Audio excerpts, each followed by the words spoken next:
இன்றைக்கு நாம் தியானிக்க இருக்கிற வசனம் சங்கீதம் 37வது அதிகாரம் 19வது வசனம். அவர்கள் ஆபத்து காலத்தில் வெட்கப்பட்டு போகாதிருந்து பஞ்ச காலத்திலே திருப்தி அடைவார்கள். அவர்கள்னு யாரை குறிப்பிடுதுன்னா உத்தமர்கள், நீதிமான்களை குறிப்பிடுது. அவர்களை ஆபத்து காலத்தில் தேவன் வெட்கப்படாது காப்பாராம். பஞ்ச காலத்திலே கூட அவர்களை திருப்தியாய் போஷிப்பேன்னு சொல்கிறார். கர்த்தர் நீதிமான்களை பசியினாலே வருந்த விடார், துன்மார்க்கருடைய பொருளையோ அவர் அகற்றி விடுகிறார்னு நீதிமொழிகள் 10:3 பார்க்குறோம். அப்போ நீதிமானும் உத்தமமாய் நடக்கிறவர்களுக்கு தேவன் துணையாக இருக்கிறார் இல்லையா? அதனால் அவர்களை பஞ்ச காலத்தில் கூட கர்த்தர் திருப்தியாய் போஷிப்பென்றார். ஆனால் துன்மார்க்கர்களுடைய பொருட்களை நான் அழித்து போடுவேன்றாரா. அந்த ஆபத்து நாளிலே கர்த்தர் உத்தமர்களையும் நீதிமான்களையும் வெட்கப்பட்டு போகாதபடி காப்பேன்னு இன்னைக்கு வாக்கு பண்ணுறாரு. இன்னைக்கு கர்த்தருடைய பிள்ளைகளாகி இந்த செய்தியை கேட்குற ஆவிக்குரிய இஸ்ரவேலராகிய உங்களுக்கும் இந்த வார்த்தை பொருந்தும். கர்த்தர் ஆபத்து காலத்திலே உங்களை வெட்கப்படாது பாதுகாப்பார். பஞ்ச காலத்திலே அவர்களை உயிரோடு வைக்கவும் காக்கவும் கர்த்தருடைய கண் அவர்கள் மேல் நோக்கமாக இருக்குன்னு சங்கீதம் 33:19 பார்க்குறோம். நீதிமான்களை கர்த்தர் உயிரோடு வைக்க தேவன் சித்தமாக இருக்கிறார் அந்த பஞ்ச நாட்கள்ல. ஏன்னா கர்த்தருடைய கண்கள் நீதிமான் மேலே நோக்கமாக இருக்குன்னே வேதவசனம் சொல்லுது. அதனால் நம்முடைய ஆத்மாவை கர்த்தருக்கு காத்திருக்க வைக்கணும். அப்போ நெருக்குதல், போராட்டங்கள், பிரச்சனைகள் வாழ்க்கையில் வரும்போது தேவ சமூகத்தில் காத்திருந்து தேவனை துதித்து பாடி நம்ம மகிமைப்படுத்தி கொண்டு இருக்கும்போது கர்த்தர் அந்த கிரியைகளை அந்த நாட்களை, அந்த ஆபத்து நாட்களில் தேவன் நம்மை நீங்களாகி ரட்சிப்பார். அவரே நமக்கு துணையும் கேடகமாக இருக்கிறார் என்பதை நாம் விசுவாசிக்கணும். யோபு 5ஆம் அதிகாரம் 20-22 வரைக்கும் வசனங்களை வாசித்து பாருங்கள். இங்கே யோபுவும் சொல்கிறார், பஞ்ச காலத்திலே அவர் உண்மை மரணத்துக்கும் யுத்தத்திலே பட்டயத்தின் வெட்டுக்கும் விலக்கி மீட்பார்னு.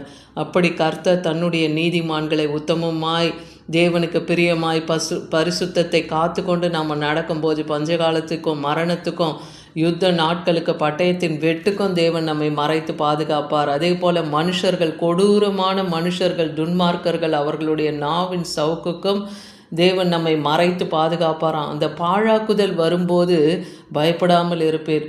அதே போல் இங்கே சொல்லப்படுகிற அந்த பாழாக்குதல் என்பது கடைசி காலத்தில் வரப்போகிற அந்த அந்தி கிறிஸ்துவின் நாட்கள். அந்த பாழாக்குதல் வரும்போது கூட தேவன் என்ன பண்ணுவாராம், அந்த பாழாக்குதலையும் பஞ்சத்தையும் கூட பார்த்து நகைக்கும்படியாய் கர்த்தருடைய பிள்ளைகளை வைப்பாராம். காட்டு மிருகங்களுக்கும் கூட அவர்கள் பயப்படாமல் இருப்பார்கள் என்று வேதவசனம் சொல்லுது. அப்போது ஒரு பொல்லாப்பும் அவர்களுக்கு நேராது, வாதை அவர்கள் கூடாரத்தை அணுகாது படிக்கும். தேவன் எல்லா தீமையான கிரியைகளுக்கும் தன்னுடைய பரிசுத்தவான்களையும் தன்னுடைய உத்தமர்களையும் நீதிமான்களையும் தேவன் வேலியடைக்கிறான்னு பார்க்குறோம்.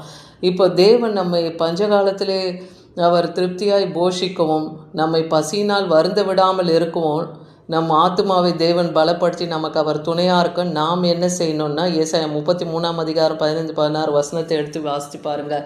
அதில் என்ன சொல்கிறார், நீதியாய் நடங்க, செம்மையானதை பேசுங்கன்றார், இடுக்கண் செய்வதால் வரும் ஆதாயத்தை வெறுத்துருங்க. மற்றவங்களை துன்புறுத்துகிறதுனால வருகிற அந்த ஆதாயத்தை நீங்கள் வெறுத்து பரிதானங்கள்லாம் வாங்காதபடி, பரிதானம் என்றால் லஞ்சம், அந்த மாதிரி வாங்காதபடி உங்கள் கைகளை உதறிடுங்க. அதே போல் மற்றவர்கள் ரத்தம் சிந்துவதற்கு நீங்கள் போய் யோசனைக்கெல்லாம் போய் கேட்டுக்கொண்டு இருக்காதபடிக்கு உங்கள் செவியை அடைத்து போடுங்கன்றார். பொல்லாப்பை காணாதபடிக்கு கண்களை மூடுகிறவன் எவனோ, அதே போல் அக்கிரமத்தையும் பாவத்தையும் அசுத்தத்தையும் காணக்கூடாதபடிக்கு தன் கண்களை மூடிக்கொள்ளுகிறவன் அவனே உயர்ந்த அடைக்கலத்தில் வைக்கப்படுவான்னு சொல்லப்படுது.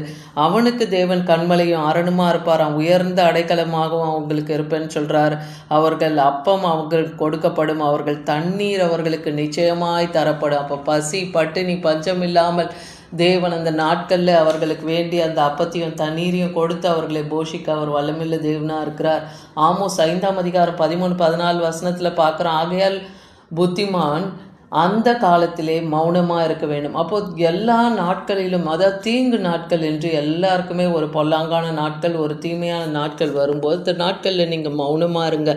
ஏன்னா கர்த்தர் அதை தான் விரும்புகிறாரு.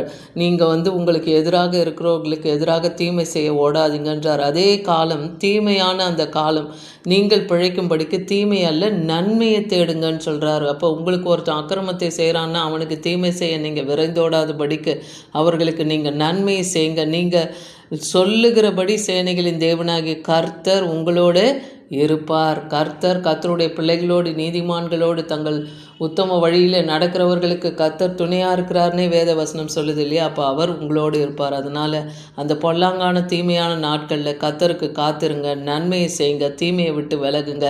ஏன்னா நீங்கள் தீமையை வெறுத்து நன்மையை விரும்பும்போது ஒளிமுக வாசத்திலே தேவன் உங்களுக்கு நியாயத்தை நிலைப்படுத்துவாராம்.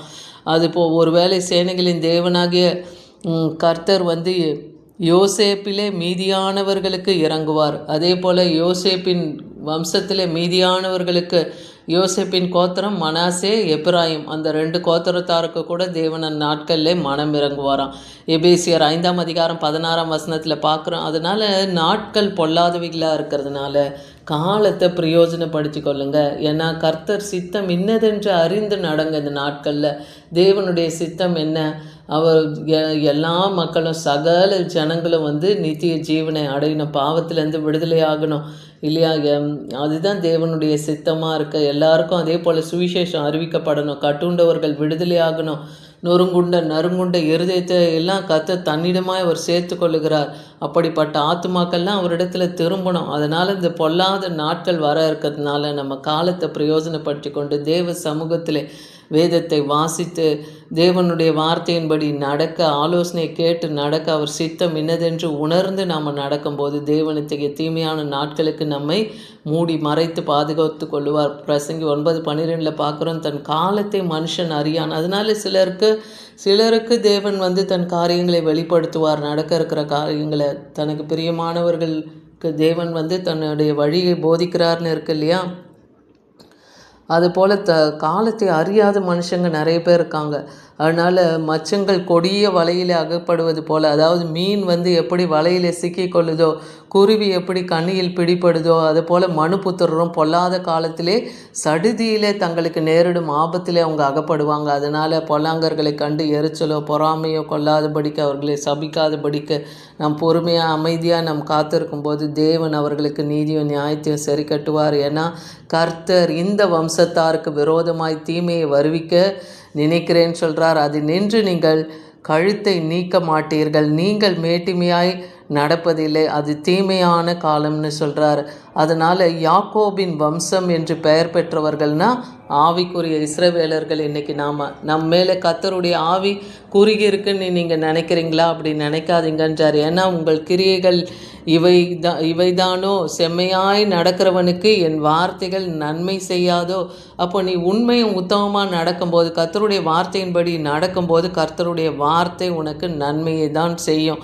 அதே போல் உங்கள் எல்லைகளிலே, அதாவது ஒரு செல்வந்தர்கள் என்ன பண்ணுறாங்களாம், செல்வம் மிக்கவர்கள் தங்கள் செல்வாக்கை பயன்படுத்தி கொண்டு மற்றவர்கள் ஏழை எளியவர்களுடைய வயல்களையும் வீடுகளையும் திருட அபகரிக்க நினைக்கிறாங்க இல்லையா? கண்ணமிட நினைக்கிறாங்க. அப்படிப்பட்டவர்களுக்கு எதிராக தான் தேவன் இன்னைக்கு எழும்புவேன்னு சொல்கிறார். அவர்கள் அகந்தியை நான் முறியடிப்பேன். அவர்கள் பிடியில் இருக்கிற அந்த எளியவர்களை, அந்த சிறுமையானவர்களை தேவன் அவர்களுக்காக நீதியும் நியாயத்தையும் செய்வேன்னு சொல்கிறார். அதனால் இன்றைக்கி உங்களுக்கு முன்பாக தடைகளை நீக்கி போடுகிறவர் தாமே உங்களுக்கு முன்பாக நடந்து போய் உங்கள் தடைகளை எல்லாம் நீக்கி வாசல் வழியாய் உட்பிரவேசித்து அவர் கடந்து போவார். உங்கள் எல்லையிலே தேவன் கடந்து வருவார்.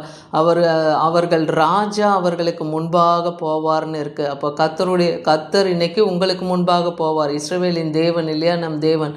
அதனால் கர்த்தர் உங்கள் முன்னிலையில் நடந்து போவார். அப்போ தீங்கு உங்களை அணுகாது. தடைகளை எல்லாம் அவர் நீக்கி போட்டு நடந்து போகும்போது கர்த்தர் உங்களுக்கு நல்ல ஒரு சமாதானத்தை தருவார், இளைப்பாறுதலை தருவார். இன்றைக்கி சொன்ன அந்த வசனத்தின்படி தேவன் உங்கள் ஆபத்து காலத்தில் நீங்கள் வெட்கப்பட்டு போகாதபடிக்கு பஞ்ச காலத்திலையும் உங்களை அவர் திருப்தியாய் போஷிப்பார். அதனால் கர்த்தர் சொன்ன ஒவ்வொரு வார்த்தைக்கும் நாம் கீழ்ப்படிந்து அதன்படி பொறுமையோடு நடக்கும்போது தேவன் சொன்ன வார்த்தையின்படியே நம்மை போஷித்து நம்மை ஆதரித்து பாதுகாப்பார். ஆமேன்.